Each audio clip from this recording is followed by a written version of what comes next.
However, I was laid off when it came to educational sales. The campus closed. So, like most entrepreneurs, that's when you start into entrepreneurship. But I had done entrepreneurship before and went back into corporate America.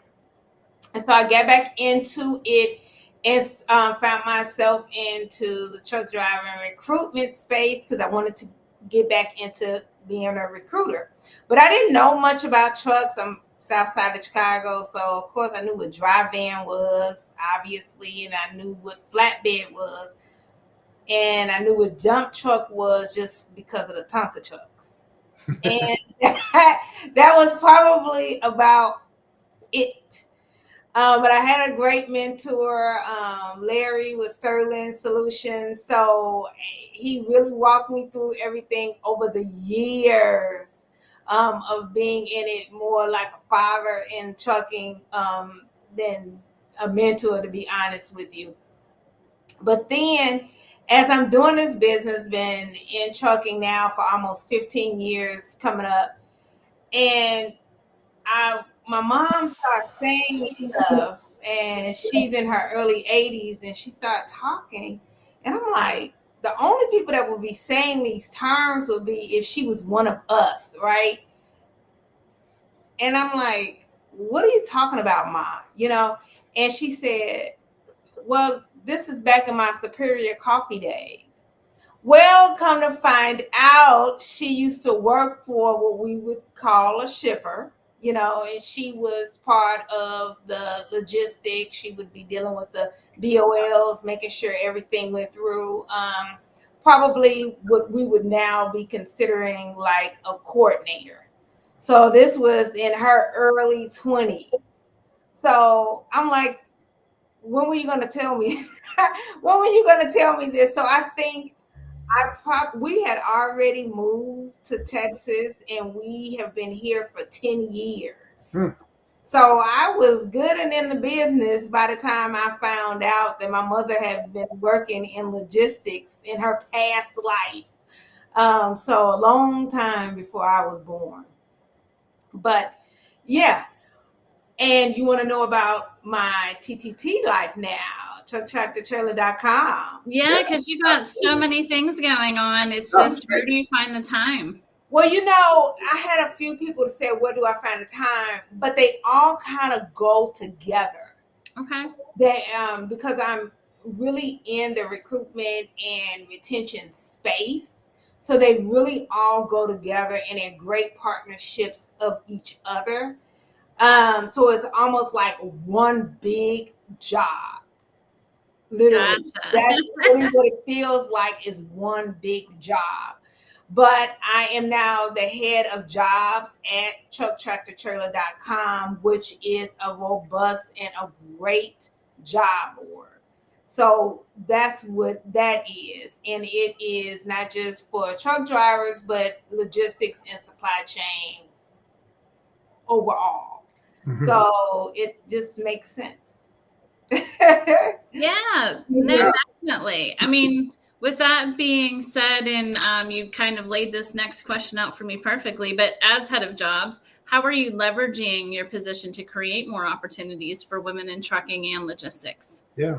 Well, first of all, the whole point is to be able to partnership with different companies and for them to be able to be on different diversity job boards. So at trucktractortrailer.com, not only do we have the opportunity to push your job out, let's say ABC Trucking, for an example, and push your job out to, your regular job boards, and then we can get to some of your more premium job boards like ZipRecruiter and things like that. But then we can do diverse job boards. So if you need or want those, and then also it can be for veterans as well. So if you're needing to actually target certain groups of people for your company, that is definitely what we'll be able to do. Awesome. Well, thank you for explaining that. Yeah, absolutely. Now, when it comes to, let's get back to the recruiting side of your business. As you know, there's less women in the driver's seat compared to men, right? Yeah. From your point of view, have you seen an increase over the last couple of years or even recently? Because both, Christy and myself belong to Women in Trucking. I'm sure you do too. And that's something big. What's the percentage that you're seeing right now, men compared to women? And what can be done is two-part. What can be done to get more women involved, to get them behind the wheel, not just behind the wheel, but into the logistics seat, to your point, either being a coordinator, moving freight, etc. I don't want to say a certain percentage, and let me tell you why. So when it comes to trucking companies, we consider ourselves trucking companies, right? But when you have logistics companies like beer, wine, and spirits, they don't consider themselves trucking companies. They consider themselves logistics companies, and oh, by the way, we have trucks. Right. They have more women in their seats. Oh, very interesting. That I wouldn't is, have thought yeah. that. Yes, and they feel that they're going to come in and save our women, and I hope that they do, because of the schedule and the routes are more attractive for that diverse community. So basically working direct with BCOs is what you're saying? It can, not guaranteed, but it can, with those type of companies. They might have more of a set schedule. If you just think about it a little bit, they have more of a set schedule than we do on our side of the fence, things like that. So women typically need that. So you're talking about more or less companies that are fleet-based. Yeah, they're fleet-based, but if when we look at trucking, we would say Swift, U.S. Express, that's a trucking company. Right. Saddle Creek is a logistics company. When we look at statistics, typically Saddle Creek wouldn't fall in those statistics. Interesting. Gotcha. So that's very interesting, because the reason why those statistics, we need to have something to give us a more in-depth, not broad, more in-depth, if we really want to get those numbers. However, to your point, Jeff, definitely there has been more women, not enough, but it needs to be better routes, more safety. Women, we have babies, so of course it's not safe for us to be behind the wheel. But when do we come from behind the wheel? What does that look like? How long do we stay? All of those type of accommodations. So it needs to be, instead of saying, no, let's not hire, or let's not hire a woman between these ages, it needs to be actual accommodations. Sure. And somebody really sitting down and let's make this a focus. If we are genuinely talking about hiring this diverse group of folk, which are women, baby making age. That was my next question, because when you think about that, there's concerns, definitely. Then there's women of age who are childbearing. That takes a big chunk of the women out there off the market, pretty much, until their child reaches a certain age. Either they're in school, or they're going to look for super regional type trucking jobs so they can be home at night, etc. So what is the biggest complaint that a woman has when she comes in to use your company to help recruit them into a position? What is their number one concerns? Because you mentioned that earlier, and I'm just curious what they have to say. Set hours. Set hours. Yes, it's just the same as women when we are walking into an office. It just like retail. I don't know if Chris, if you worked in retail. I did. Okay. So it's Yeah. the same type of complaint. Women don't mind working hard. We work very hard. Sure. We have to work more once we are home than we're actually at work, right? We come to work so we don't have to work as hard as we do at home. But well, look at you. I agree. That's why my husband's a stay-at-home dad. Just saying. Yeah. We work so hard at home, but the thing is, they need set hours because women have to take on such a robust role in parenting and caring for the house and things like that. We know that is typically, not always, but that is what is expected of us. So we need certain accommodations. That's interesting, Camille, because you know what? I would not have thought that their number one concern would be set hours. I would think that would be more fear-based. Like, what areas am I going into? Where would I be going? You know what I'm saying? Just because women are different than men, men's different than women. Women have more concerns than men do, of course. And I'm surprised that wasn't something that was brought up. Like, it is brought up. Okay. It's very much a concern. It's one of the top three.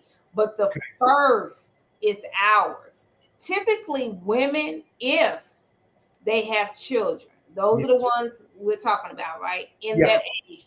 If they have children or they're planning to have children or family, someone that they take care of outside of themselves, right? Right.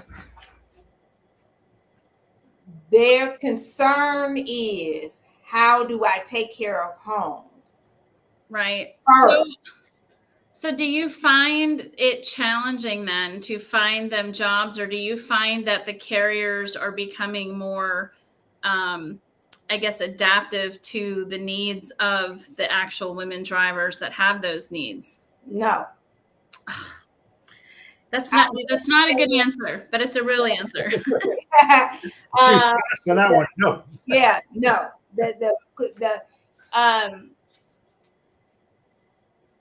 It's easier to find a job for the gal that has not started planning to have a family, or if someone at home is taking on more of the responsibility, whether it be her husband, her mom, or if she has already finished raising her children. Right.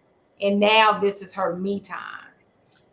So question then, like, do you have, so I know you do a lot of education and all that kind of stuff, which we'll get into a little bit later, but do you have, or do you feel like you can have these talks with the companies you're trying to recruit for about things they could do to make changes to then get these women drivers working for them? And I'm just curious if you have, like, are they receptive to it? Yeah. I have, some are receptive and some are not. But to be honest, where I'm seeing more to be receptive is the logistics side. Gotcha. Okay. Interesting. I mean, at least someone's trying to help, right? And it's going to take time, and a lot of us out there doing the advocating like you're doing, which I think is going to be helpful in the future to get these things changed, especially when you need the drivers, right? I'm sure that at some point the market's going to do something, or the aging drivers, whatever. And that's what I was about to say, to be devil's advocate. With the freight and everything that's going on, everybody is thinking about freight. So It's not that the companies are just trying to be they're not trying to be like that. Right. They're not. What they're trying to do is do the best they can with what they have. Okay, that is the God's honest truth. You might have some bad apples. Sure. But majority of that is not what's happening. I really feel that, and I'm not one that's naive. Right. I'm typically the other way around, right? So, but people are literally trying to survive. The companies are trying to survive, so they're trying to do the best that they have for what they got. So, Right. if the trucking company is not used to that huge change, now we're talking about investing in something that's going to take a lot, versus if they can invest in something to make change that's not going to take as much. So they're going to change it. It's just going to take baby steps. Sure. Right. Yeah, just like anything. I mean, and just to stay on the educational part, since you engage with communities in educational institutions, I know that's key to your work. Like, how do these engagements help you to inspire and empower young women to consider careers in logistics? What I do is I ask them, what do you see yourself doing? What I don't want them to do is go with the fad, because the news tells them so much stuff is so loud, right? Because the news tells them, social media tells them. I mean, my daughter, of course, she'll be 21 in September. I've been doing this almost 15 years. So basically all she knows is logistics and trucking, right? The girl does not even want to drive a car. She doesn't. She gets in your car. She doesn't even let down the window. She thinks she's Ashley Banks on The Fresh Prince. I promise you. That's what she thinks. She says, Madre, I want to drive a truck. What? That's crazy. Just because she works for us and cuts up some reels and some shorts for our clients, and little girl, you don't want to drive a truck. You don't even let down the window in the car. You know what I mean? So Yeah. really having these candid conversations, what is it that you see yourself doing and why? Right. Like, what is your passion? Like, Yeah. and does this kind of fall in with what your passion is? Yes, exactly. And why? Like, why? And there's no right or wrong answer.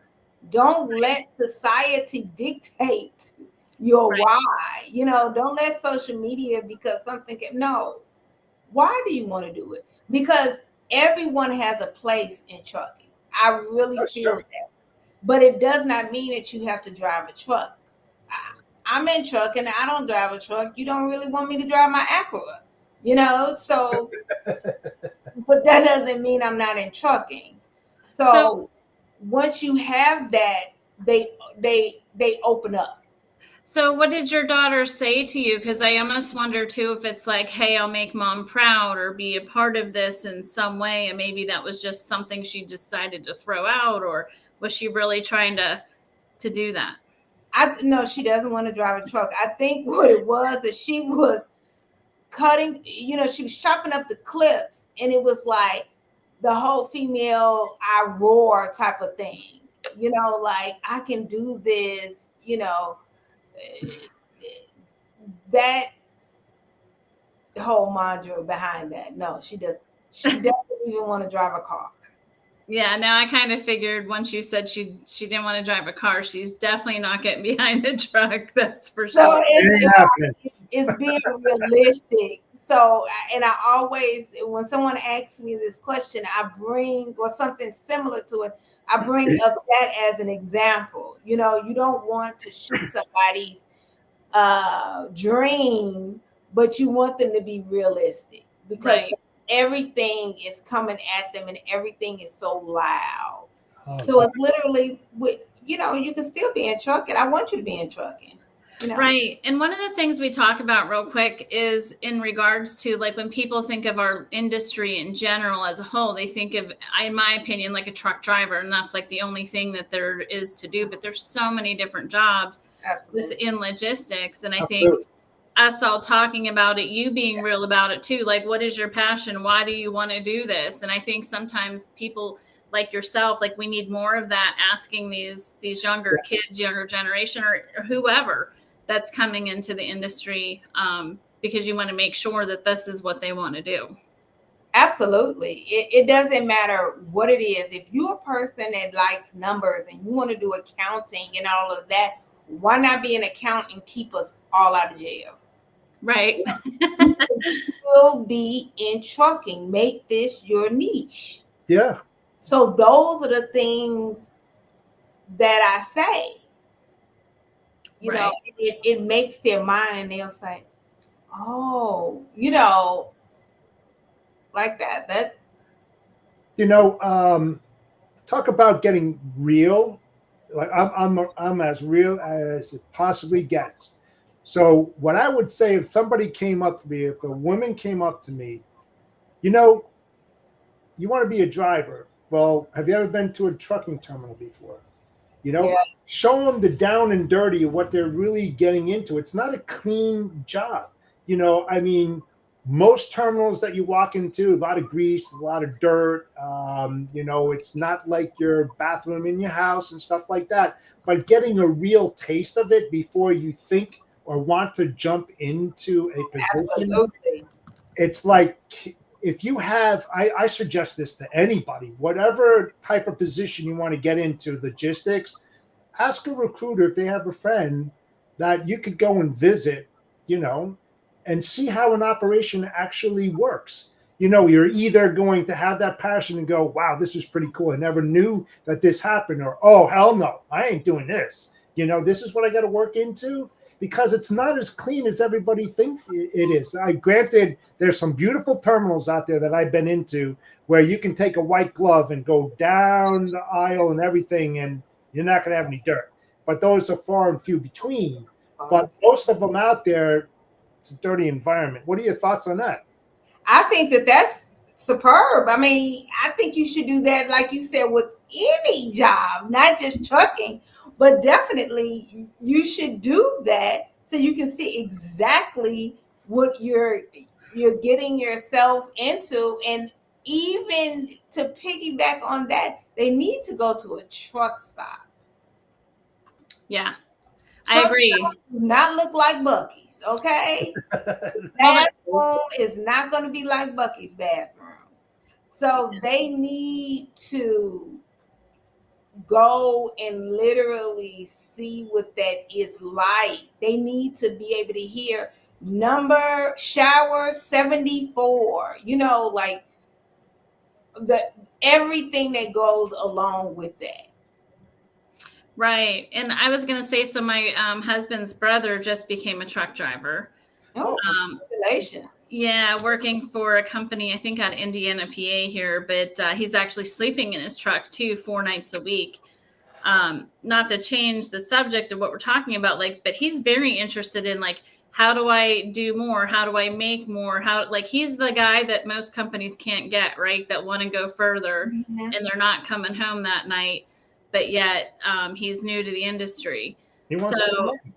Yeah, I mean, obviously I've talked to him about it and whatnot, but, you know, I think it's important to have these resources out there so that they can find that, because again, like, I don't know that he's truly looking at all of that. I try to send whatever I can his way, but that goes for women too. Like, we talked to Ingrid Brown recently. One of the things she talked about was there weren't even showers for women. Like, someone had to stand at the door and wait for her, you know, or whatever woman to be done. And so there's a lot of work to still be done, I think, in our space, but I still think it's a good career for a lot of people out there, specifically women, if that's what their passion is and want to get into. So I'm going to change our discussion here a little bit. There's a lot of talk about what work you've done in DEI. And I was wondering if you could talk a little bit about that, and also the African American Women Trucking Association and how that relates, because, like, that's all new to me too, and I would love to know more about that. How can we help promote that, and what's going on there? Yeah, we are doing. Thank you so much at African American Women in Trucking Association, and we have been partnering with the Women in Trucking We are so grateful for their alliance there, and everyone else that is supporting us. But we are very thankful and well received within the community because we see that the African American women truck drivers are coming with their own sets of issues, their own sets of safety and things like that. So we definitely are educating. We're trying to find even more jobs. Every month we have a meet and greet, and we tend to have a workshop and a speaker that comes there. I do write thought leadership articles in Forbes, so I have written some DEI articles there. We have been partnering with different companies so we can get more, what do you call it, employment for the Black women, the Black truckers, and not just the Black truckers, but just women overall. Okay, Right. so if once we open that door, then other underrepresented groups are able to follow. So that is my thought when it comes to the logistics companies. So do you To be very transparent with you. So if whenever and I want any of the carriers that are listening, if we can definitely partner together, that will be great. And that's the reason why I say, from all of the hats that I am wearing, from the host on the Rig on Wheels show, the head of jobs, the CEO of Rig on Wheels, and a co-chair of African American Women in Trucking, all of those hats to definitely open up doors for different underrepresented groups. Do you find that you have a pretty decent following now? Like, how is the association growing now? What is that? It's growing very well. I definitely feel like we can always use more partnerships, always use more resources, and because that's where the help comes. Right. More, yes. So definitely, I'm really needing that. I'm willing to put in all of the work necessary for that. But yes, definitely.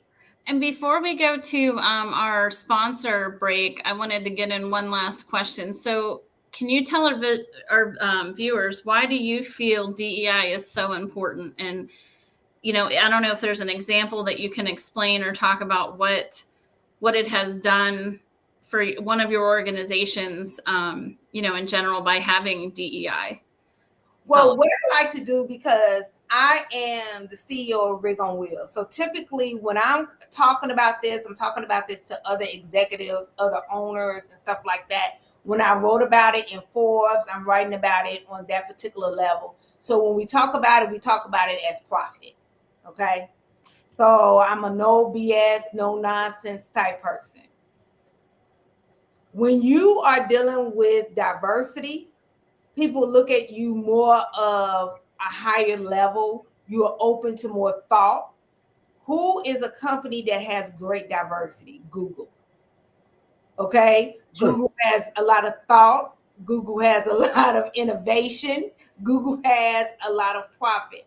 And we're not just talking about finances. We're talking about turnover, things like that, right? People are feeling like they belong. They feel like they have a voice. So that is what you want inside of your organization. People need to see themselves on every level. And then you need to have that representation so people can understand each other. Okay. Yeah. So that is what you need. And as a CEO or any executive, your profit is very important. You don't want people to come in and not see themselves, and they don't understand the person that's talking to them. And then you got that consistent turnover. You know what that does to your profit. That doesn't make sense. You also don't want your company not to be looked at as innovative. Innovation is where we're going. Okay. So you always want your company to always be looked at as going forward. Okay. DEI is not about the color of your skin. It means all sorts of things. Your culture, the color of your skin, where you come from, your education, your height, your age.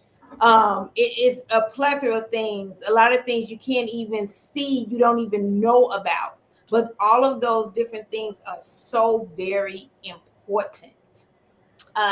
So I can go on and on and on and on. No, I mean, I love that, because you are right. It isn't just the color of your skin. It's about having a voice. It's just different skill sets, all the different things that you said, Yes. bringing it together so that you can get different opinions about different things in general. So no, I think you just hit it right out of the park there. So Definitely. And before we go into sponsors, I just have to say one thing, and I'm not afraid to say this publicly. I don't like the word minority. I really do not like that, because it seems like you're getting funneled into a certain vertical that says, and when you look at minorities, you talk about veterans, you talk about handicapped people, women, all that kind of stuff. No, they don't get all put into one category. I hate that word, because for me, I have all different types of friends, all different colors, all different types of religions, political stances, all that. I don't care about it. We're friends. We can agree to disagree on so many subjects. I don't care about that. We're friends, and we know what friends are. It's not about, oh, I need X amount of people because they're a minority. I need this one. No, it's garbage. I just think it's just a really bad word. Yeah, I would agree. Yeah. Yeah, I mean, Jeff and I have talked about this before too, because I'm a woman-owned company, right? And I've told him, like, my dad, God love him, he passed away a few years ago, but he's always told me, like, don't become a man hater. And I'm like, I'm not a man hater. Like, I don't want to be in this category. Like, give me something because I'm a woman or whatnot. But yeah, it's definitely interesting. That's for sure. Yep. Yeah. All right, Jeff, well, we can go to sponsors. Yep, absolutely. All right, we're going to start off with Ty. Okay, here we go. Ty Software. They simplify freight management for brokers, offering an all-in-one platform for quoting, booking, and tracking shipments. Learn more at tysoftware.com. Brokering, success demands a battle-ready strategy. Ty TMS equips brokers with the ultimate battle station for conquering a tough market. With Ty, brokers gain access to a comprehensive platform where rate intelligence and quote history converge on a single screen. It's not just a page. It's a strategic command center designed to help brokers win. Ty equips your team with all the data they need to negotiate with confidence and allows them to communicate directly with carriers and customers from a simple control base. Revolutionize the way your brokers perform by giving them a competitive advantage with Ty TMS. For more info, scan the QR code or go to ty-software.com/battlestation. Freight Validate, the ultimate identity and compliance verification system for the logistics industry. Freight Validate empowers shippers, brokers, carriers, and more to ensure compliance with regulations and mitigate fraud risk. With Freight Validate, you can easily verify entities' compliance status and identify potential threats within minutes. Don't risk your business with unverified carriers or brokers. Choose Freight Validate for peace of mind. Learn more about freightvalidate.com and start your verification process today. Freight Validate, revolutionizing identity and compliance verification for shippers, brokers, and motor carriers with cutting-edge technology. Now, experience the power of voice-activated information retrieval with Siri and Alexa. Hey Siri, check Freight Validate. Sure, what's the MC number? 387211. The company Direct Expedite LLC is a broker and is freight validated. Company ownership has completed facial recognition verification. Basic company identity verification, risk assessment, and compliance info has been verified by freightvalidate.com. Please follow company protocols for additional safety and compliance vetting. For more information, please go to freightvalidate.com. Freight Validate ensures complete access to our state-of-the-art identity and compliance verification system. Speed, accuracy, and savings all in one package. Don't miss out. Upgrade to Freight Validate today. Fraud starts with fraud. It ends with Freight Validate.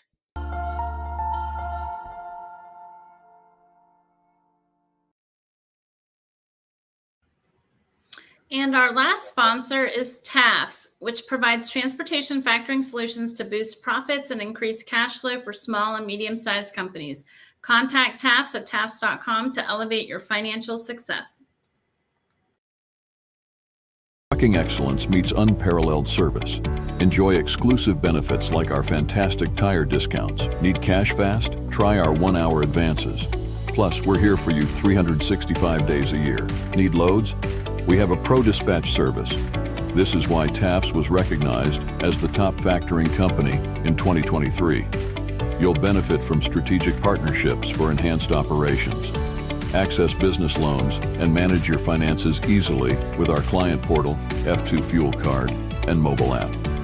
At TAFS Factoring, we're more than just a factoring company. We're your partner in success. Contact us today to see how we can help your trucking business thrive. And we're back. We are back. Those are some great sponsors. I saw a few that I was like, okay, noted. Yeah, they're all good. Yeah, we're trying to, collect the funds, and we're going to be doing something with women in general, like whether, we have them pick someone to send to an association conference, something. So we still got to get that figured out. But it's all about supporting the women. Absolutely. That's awesome. That's awesome. Yeah. So listen, any ideas, we're open to them as well. So you can certainly send those to Jeff and I. Yep, absolutely. But Jeff, you want to go ahead and start off on the second? Yes, absolutely. As the head of jobs, how are you leveraging your position to create more opportunities for women in the trucking logistics industry? So definitely what we plan on doing there is for the different companies. So when we package up your job board, right? And especially we have different packages. And if you want your certain package, let's say Chrissy's company, she has a certain package she wants, and we'll make it especially for her company. We can give her a diversity, add on a diversity package so it'll be just for her company. And it also will target certain boards that will be for women, certain boards that will have LGBT, you know what I'm trying to say. LGBTQ. Yes. I guess I apologize. And other African American boards, things like that. And then also we will be able to target veteran if you wanted to add that on as well. So there can be a package just for your company. So if you wanted just the premium package, or if you wanted certain targeted groups as well. Interesting. And we can tailor it. That's good. What would your advice be to a younger folk out there, a woman who needs a mentor? How would they go about finding one? Well, I definitely am big on the associations. I might be biased, but I've been in this industry for about 15 years, and the women rock in North America. I mean, from the Canadian associations to the United States and Mexico, okay? The women rock when it comes to the support. Me and you all are pretty good too, but Thanks. yeah. But the mentorship and the sisterhood that you really get is phenomenal. So I would say jump on social media, jump on Google, and start searching, jump in and start talking to the different groups and see like literally who you feel at home with. Because some group you're going to feel at home more than others. So what happens when you have, let's face it, there's some people out there who are introverts and extroverts, right? So we don't have this woman that's out there that's really outgoing. She wants to get involved in logistics and she's very shy. Like, okay, so I'm an introvert. No way.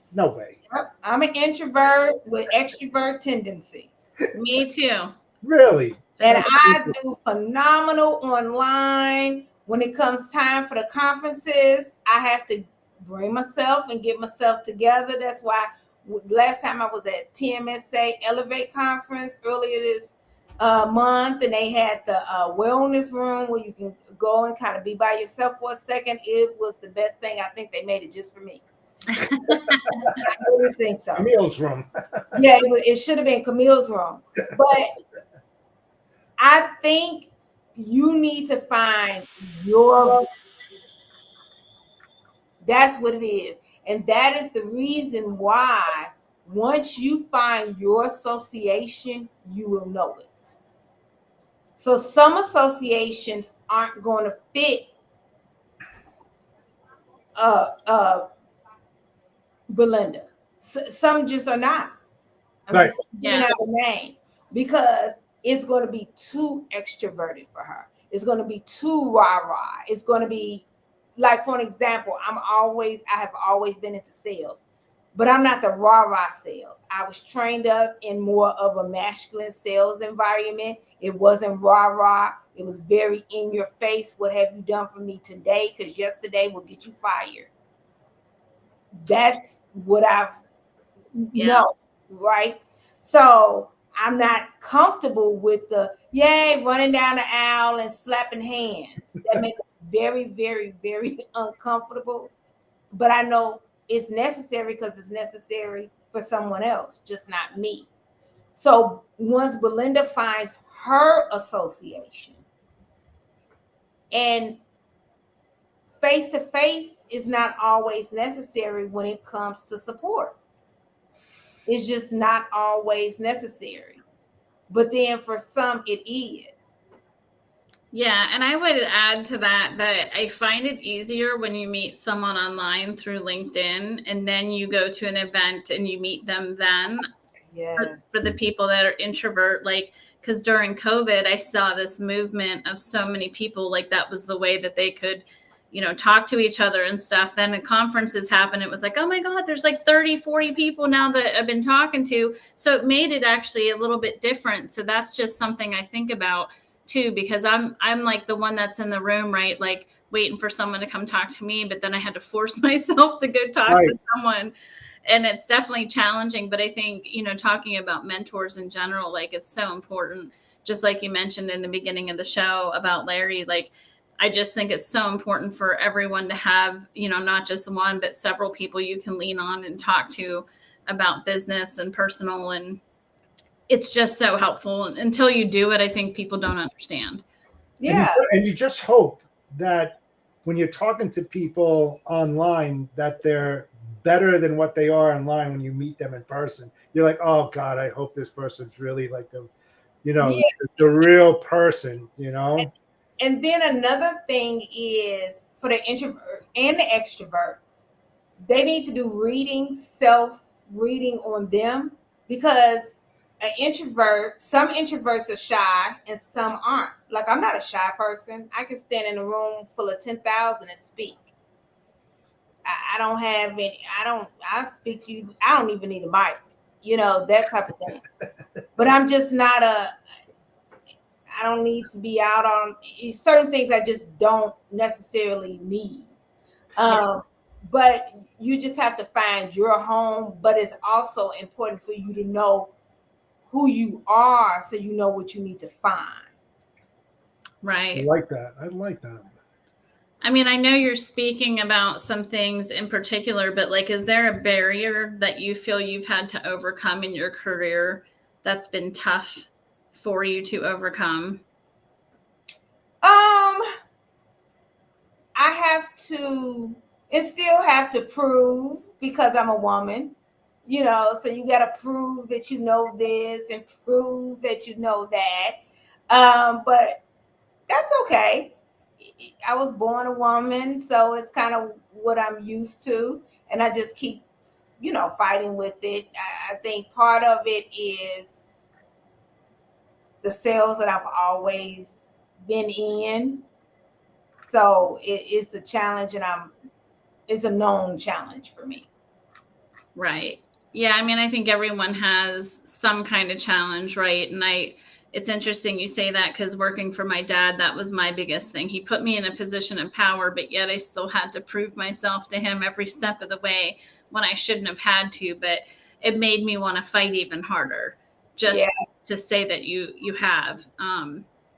Yeah, because I could imagine you talk to most companies that are more male dominated than the women in general. So just curious, what kind of feedback or those conversations tough at times?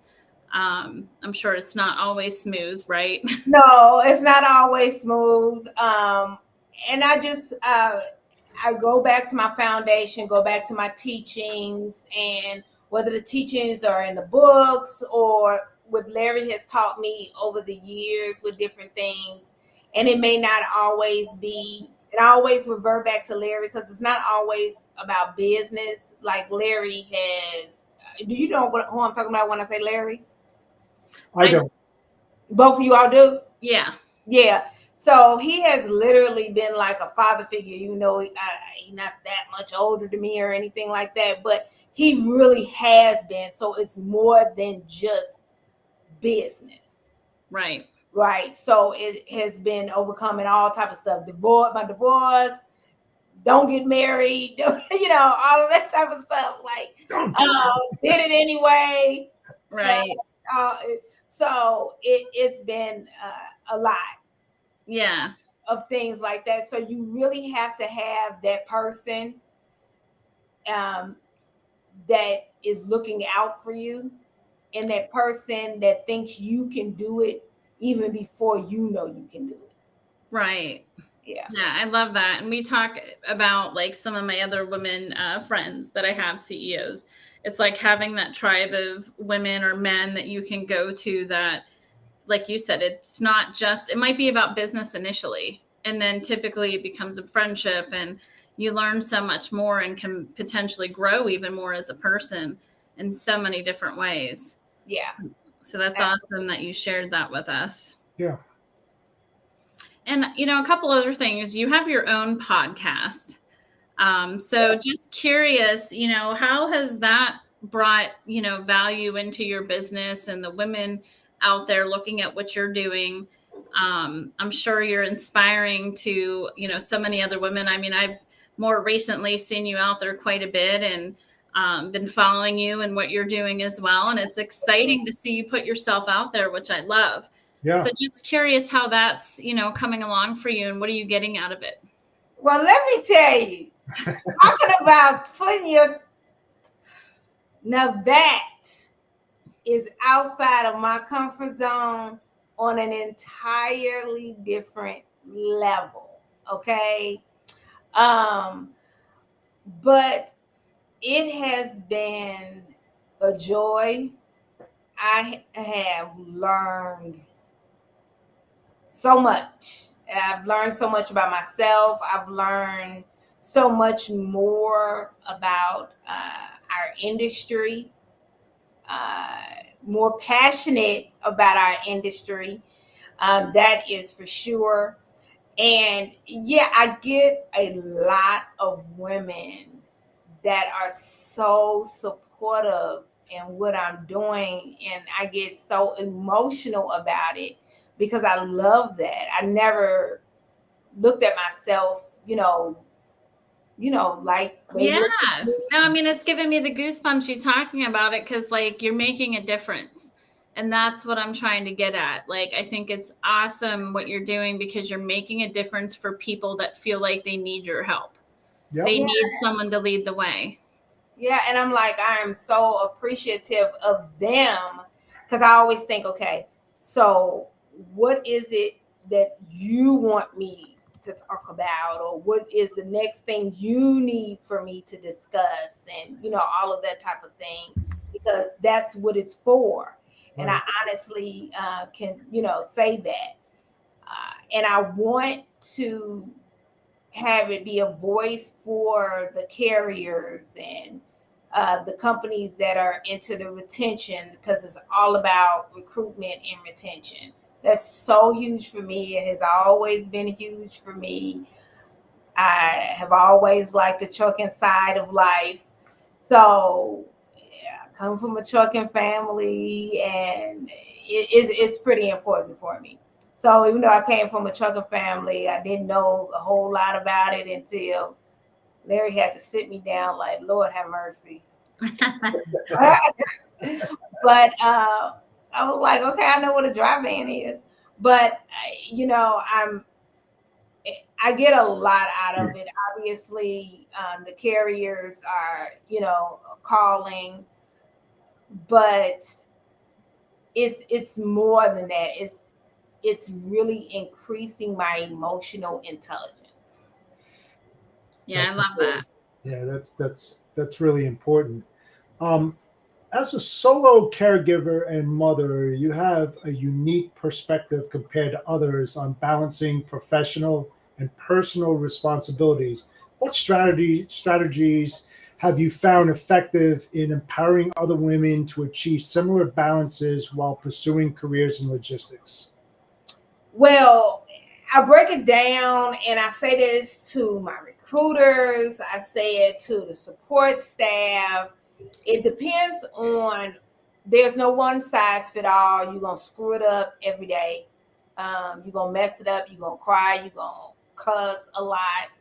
If you're a drinker, you're going to start early. So, what I definitely say is, depends on where you are in your journey, your career journey first. But when I was the sole recruiter for Rig on Wheels, and Ma would have surgeries, she would be in, back there at the hospital having surgeries. I would be in the car on a telephone and my laptop talking to drivers. So I was able to do that. When she's recuperating at home, of course, I would not go into if I had already transitioned and had started leasing the office, then I wouldn't go into the office, and I would be working from home during that time, is the way it would go there. And then as time goes on and my kids got older and started transitioning now, they would help out a little bit, like when they are out of school and such things, or help me take her to the doctor if it's nothing like that's important that I have to listen to, or Uber with her to the doctor if it's nothing that I would, depending on which kid it is, preferably my daughter for obvious reasons. But I would utilize them, but it's more like teamwork between her and I. She knows what it is that I have to do. I know what it is that she needs to do. But also, my mom was an entrepreneur. So there was no work-life balance. It was work-life inclusion. I like that. Yeah, because I feel like there's not, we talk about a lot. Some people hate it, talking about work-life balance. Actually, I was on stage talking about it at TIA, and a woman did stand up and say, when are we going to stop talking about it? Because I think at the end of the day, it's one of those things where, yeah, we own businesses. We have to put our time and effort into that, but you also have to find the time to do the other things too. It's just finding the different ways. Yeah. It doesn't mean you're like getting more of the other, and maybe there is more time on the business or whatnot, but it's also making sure you make time for your family when needed. Like, I think that's what you're explaining too. Like when there's things you have to go to and you can be there, great. When there's, times that maybe you can't or something, it's, someone else maybe has to step in or whatnot, not all the time, but and it's normally me because I don't have, other than my children, I don't have a lot of family support other than my children, but they can only do so much. They're in college and things like that. But grocery shopping, I don't grocery shop. Everything typically comes in on Amazon. So stuff like that, I outsource most stuff. A cleaner comes every 2 weeks. Yeah. So I utilized, once I was able financially to do those type of things, I did that. Yeah. So I can balance my work-life inclusion. So instead of spending those times doing those chores, I'm spending that time with my 82-year-old mom. I love that you said that, because that's one conversation my husband and I had, where when I first got a house cleaner, it was like, why do we have a house cleaner that we're paying? And it was because if I have time, I don't want to be spending it cleaning the house if I don't have to. And obviously you have to get to a point where you can afford to do that. I had to get to that point. Yeah. Right. And I think it's important to utilize those different conveniences in our life to have the time to have with our family or business, whatever it might be. Yeah, something to that comment there. I think one of the reasons why people don't want to say, oh, here we go to life balance again, because they think you don't understand what they're going through and their perspective as an individual, and I think that's the reason why they're being boisterous about that and saying that. It's like, well, you're not in my shoes, so you don't understand. It might be easy for you, but it might not be easy for me. But the bottom line is that in order to move forward as an individual, you have to have some type of balance. Everybody needs that kind of balance. You can't lean to one side and expect everything to be good. And you can't go to the other side and think the same. You have to be right there in the middle. And you have to find that for yourself as an individual. Very difficult to do. I've had problems with that for many years. You can ask my wife when you meet her. I mean, she's like, all you do is think about your business. And I was like, I know. It's very difficult when you have that passion and you get so ingrained in the day-to-day. That's all you think. You can't pull yourself out of it. It's a big problem with me. I know it's my problem. I mean, it's just... Yeah, I mean, at the end of the day, too, I mean, when those things, when that's you're paying the bills, and like I'm in that position as well, but I also depend on my husband to do other things that need to be done at home. And I still do other tasks as well in between. There's just a lot going on. And I do think a lot of conversation and, discussing those things is definitely important for sure. Absolutely. 40 years in and we're still discussing. It's like the dinner chart, right? What's for dinner? Yeah. Where do you want to order? I ain't cooking. Either am I. Right. Absolutely. And then we just got to realize, and we have to be okay with knowing that something is going to go wrong. Yeah. In logistics, that happens every single day. Well, I listened to I can't think of her name, but she was another woman CEO that talked about that, like, we don't have to be perfect. No. And, you're trying to keep a house as if no one lives in it. You're trying to do everything you can at the business like Superwoman. And at the end of the day, that's probably part of my problem, right? Like just being okay with like the dishes sitting there for several hours and not worrying about it and stressing about that stuff. It's not that important at the end of the day. Yeah. And what's that saying that you've heard for decades? A job never loves you. Yeah. Right. I mean, you're not going to get that human feeling from a job, maybe from your acquaintances and the people that you talk to, but not like true love and understanding of an individual, except your family who really knows you and you know them, and having those cordial conversations, which sometimes gets pushed off to the side because you get so ingrained, anybody in logistics has that. I don't care who you are, because logistics is different than any other type of job that's out there. It's a 24/7, 365 job. And a lot of people can't accept that for what it is. And that's why you need balance to figure it out. Or if, listen, it gets to a point, hire somebody so you can have that time to go and do that, you know? Don't try to take it all on yourself. I did that. I was a poor delegator. You know, nobody could do it better than me. And then I found out 15, 20 years ago that, yes, they do. And it's really good to hire people more smarter than you are. I mean, it's just, you know. Everybody on my team is smarter than me. And it's great thing. That's the only way. I'm not hiring you if you're not smarter at that particular thing than I am. Because if I'm smarter than you, I don't need you. Say that louder, please. If I'm smarter than you on that particular thing, then I don't need you. You are a software. Yeah. There you go.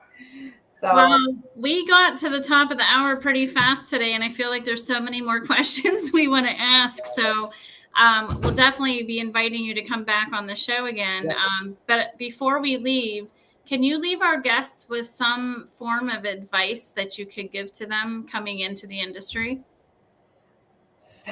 Learn as much as you can. Stay consistent. But also just know that things are going to go wrong. And as soon as you think you've learned everything, you won't, because trucking and logistics changes every 30 seconds. Bingo. I'm sure my email is full of all the changes. Well, we certainly appreciate your advice and all what you're doing for the industry and the women out there and the companies out there. And if you want to follow Camille, please go on LinkedIn and follow her. I think she would be a great person to continue to watch in our space. Yeah, thank you. This was a terrific podcast. I had so much fun. This was amazing. Yeah, we learned a lot. That's for sure. Absolutely. You went so bad yourself. So you gotta come back and visit. We definitely will have you. And Camille, it gets easier. It really does. It gets a little bit easier as you do more and more and time goes on. At least I keep telling myself that. Yeah, you learn something new every time we do this. You know, you never know what somebody's going to say, and it's like, really? And it's enlightening. It's awesome. Like you were today. Yes. Awesome. People are awesome. I love it. I love our industry and I love everybody in it. Yeah. Well, thank you so much for being on today. Thank you. So everybody, thank you so much for watching the Storytelling Chronicles, Empowering Women into Logistics. We had a great conversation with Camille Gaines today. If you want, get out there, connect with her. She's highly knowledgeable. She'll help you out. She'll mentor you, especially if you're a woman out there that's looking possibly getting into the trucking industry or maybe logistics. You can always go out to Camille and she'll be more than happy to give you some free advice. So please check her out on LinkedIn. So I am the Bodacious Cowboy. I am signing out now, but please check us out. In the next 2 weeks, we've got a special guest coming on board. And with that said, everyone enjoy the rest of your week. We'll see you in a couple of weeks. Take care now.